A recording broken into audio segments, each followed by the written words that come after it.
দুটা নিৰ্বাচনৰ বতৰ আৰু ভাৰতীয় নিৰ্বাচন আয়োগে শেহতীয়াভাৱে যি নিৰ্দেশনা দিছে তাৰ কাৰণে আমাৰ প্ৰতিজন প্ৰিজাইডিং অফিচাৰে ECI নেট এপটো ব্যৱহাৰ কৰিব লাগিব। আৰু এই এপটো ব্যৱহাৰ কৰিবৰ কাৰণে আপোনালোকে গুগল প্লে ষ্ট'ৰৰ পৰা এপটো ডাউনলোড কৰিব পাৰিব। এতিয়া মই আপোনালোকক দেখাব বিচাৰিছোঁ যে কেনেকৈ এপটো লগ ইন কৰিব আৰু তাৰ পৰা ব্যৱহাৰ আপোনালোকে কেনেকৈ কৰিব পাৰিব। প্ৰথমতে আপোনালোকে ECI নেট এপটো ডাউনলোড কৰি ইয়াক অ'পেন কৰি ল'ব। ইয়াত অ'পেন কৰাৰ পাছত আপোনালোকে সোঁ চাইডে যি তিনিটা বুটন দেখিছে তাত আপোনালোকে টাচ কৰিব। তাত দেখিব অফিচাৰ লগ ইন বুলি এটা আপোনাৰ টেব আছে, তাত আপোনালোকে টাচ কৰিব। ইয়াত দুটা আপোনালোকে লগ ইন পাব, এটা অফিচাৰ লগ ইন আৰু এটা কণ্ডাক্ট অফ ইলেকশ্যন। যিহেতু আপোনালোকে প্ৰিজাইডিং অফিচাৰ হিচাপে দায়িত্ব নিয়োজিত হ'ব, সেইকাৰণে আপোনালোকে কণ্ডাক্ট অফ ইলেকশ্যনটো টাচ কৰিব। তাৰপাছত আপোনালোকে নেক্সট কৰি দিব। নেক্সট কৰাৰ পিছত আপুনি পুনৰ এখন মেনু দেখিবলৈ পাব। ইয়াত বিভিন্ন ধৰণৰ অপশ্যন থাকিব। ইয়াত আপোনালোকে 3 নম্বৰত দিয়া যিটো অপশ্যন আছে প্ৰিজাইডিং অফিচাৰ, সেইটো টাচ কৰিব। টাচ কৰি আপুনি নেক্সট কৰিব। নেক্সট কৰাৰ পাছত ইয়াত আপোনালোকৰ মোবাইল নাম্বাৰটো বিচাৰিব, যিটো আপোনালোকে অফিচিয়েলি মোবাইল নাম্বাৰ দি থোৱা আছে নিৰ্বাচনৰ ক্ষেত্ৰত ব্যৱহাৰ কৰিবৰ কাৰণে, সেই মোবাইল নাম্বাৰটো আপোনালোকে টাইপ কৰিব। ইয়াত মই মোৰ নিজৰ নাম্বাৰটো ডেমো হিচাপে ব্যৱহাৰ কৰি আপোনালোকক দেখাই দিব বিচাৰিছোঁ। নাম্বাৰটো ব্যৱহাৰ কৰা আপোনালোকে এণ্টাৰ কৰাৰ পাছত ডান কৰিব। ডান কৰাৰ পাছত আপোনালোকে চেণ্ড OTP কৰিব। চেণ্ড OTP কৰাৰ পাছত আপোনালোকে কিছু সময় ৰৈ দিব। ৰৈ দিয়াৰ লগে লগে আপোনালোকৰ স্ক্ৰীণত এটা OTP ব্লিংক কৰিব, তাক আপোনালোকে এণ্টাৰ কৰিব লাগিব। কেতিয়াবা অলপ সময় লাগিব পাৰে OTPটো অহাৰ বাবে। OTPটো অহাৰ পাছত আপোনালোকে তাক ইয়াত যিটো আপোনাৰ ঘৰ দিয়া আছে তাত আপোনালোকে এণ্টাৰ কৰিব লাগিব।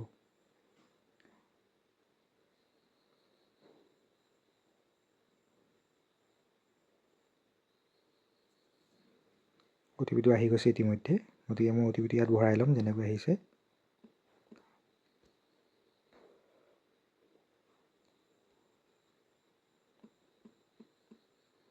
ইয়াৰ পাছত OTP এণ্টাৰ কৰাৰ পাছত আপুনি ডান কৰিব। ডান কৰাৰ পাছত আপোনালোকৰ ভেৰিফাই নিজে হৈ যাব।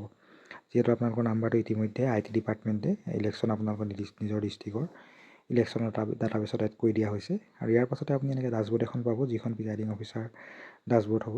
আৰু সেই ডাছবৰ্ডত আপোনাৰ ৰাজ্য, ডিষ্ট্ৰিক্ট আৰু কোনটো আপোনাক বিধানসভাৰ সমষ্টি তাক আপোনাক এলট কৰা হৈছে সেই হিচাপত থাকিব। তাত আপোনাৰ পলিং ষ্টেচন নাম্বাৰ, টোটেল কিমানজন ভোটাৰ আছে সেই নাম্বাৰটো পাব। তাতে মহিলা আৰু পুৰুষৰ সংখ্যা, লগতে যদি আপোনাৰ তাত ট্ৰান্সজেণ্ডাৰ আছে সেইটো আপুনি হিচাপটো পাই যাব। আৰু লগতে ইয়াত PS নাম্বাৰটো আপোনাৰ থাকিব, যিটো তেওঁলোকে ইলেকশ্যন কমিশ্যন অফিচৰ ফালৰ পৰা আপোনাক বিশেষভাৱে দিয়া হ'ব। ইয়াৰ পাছত আপোনাৰ ডেছবৰ্ডখনত দেখিব, তলত আপোনাৰ 3টা অপশ্যন থাকিব। তাত ডেছবৰ্ড বুলি থাকিব, কণ্টেক্ট আৰু মেনু। ইয়াৰ লগতে ডেছবৰ্ডত আপোনাক দেখা পাব পুলিং পাৰ্টি ডিটেইলছ থাকিব, পুলিং পাৰ্টি ষ্টেটাছ পেণ্ডিং হৈ থাকিব। আপুনি পোৱাৰ লগে লগে যেতিয়া পাবগৈ সেইটো দেখাই দিয়াৰ লগে লগে আপোনালোকৰ ষ্টেটাছখিনি দেখাব, মক পোল আৰু ষ্টাৰ্ট পোল।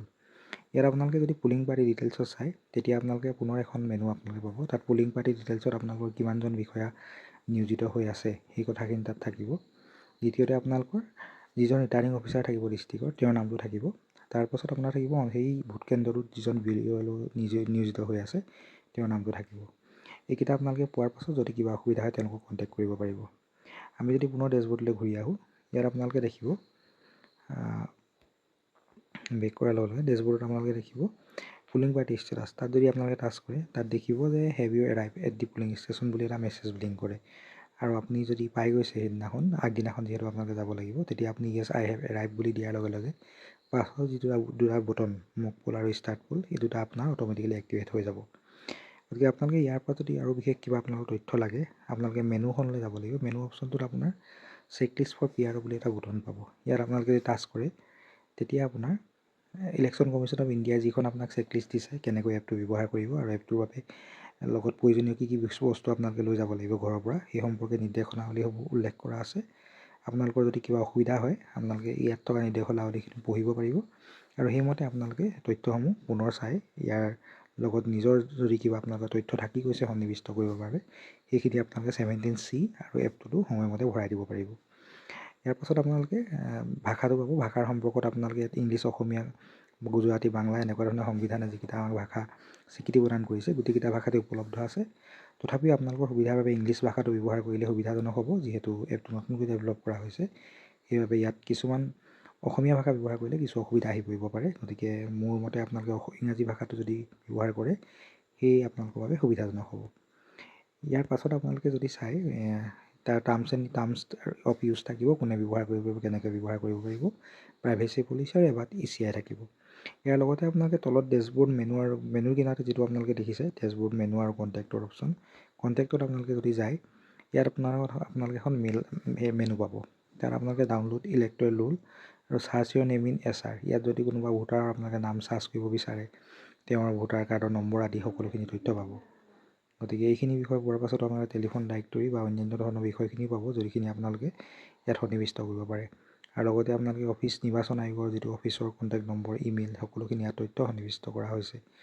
ইয়াৰ লগতে আপোনালোকে অন্যান্য কিছুমান বিষয় পাব, elector political party candidate, election management system, media and publication, voter election part, ICT apps ইত্যাদি বিষয় ইয়াত সন্নিৱিষ্ট কৰা হৈছে। গতিকে এইখিনি আপোনালোকে অন্য এপৰ দৰে ব্যৱহাৰ কৰিব পাৰিব, গতিকে বিশেষ ইয়াৰ ক্ষেত্ৰত সমস্যা নাই। ইয়াৰ পাছত আপোনালোকে ডেছবৰ্ডলৈ যদি পুনৰ যায়, এই বিষয়খিনি আপোনালোকে ব্যৱহাৰ কৰিব পাৰিব। আৰু ব্যৱহাৰ কৰাৰ পাছত ইলেকশ্যন সমাপ্ত কৰি আপোনালোকে সময়মতে ডাটাসমূহ ইয়াৰ দ্বাৰা দিব পাৰিব। গতিকে এইখিনি আছিল আজি এই এপটোৰ বিষয়ে ক'বলগীয়া। ধন্যবাদ।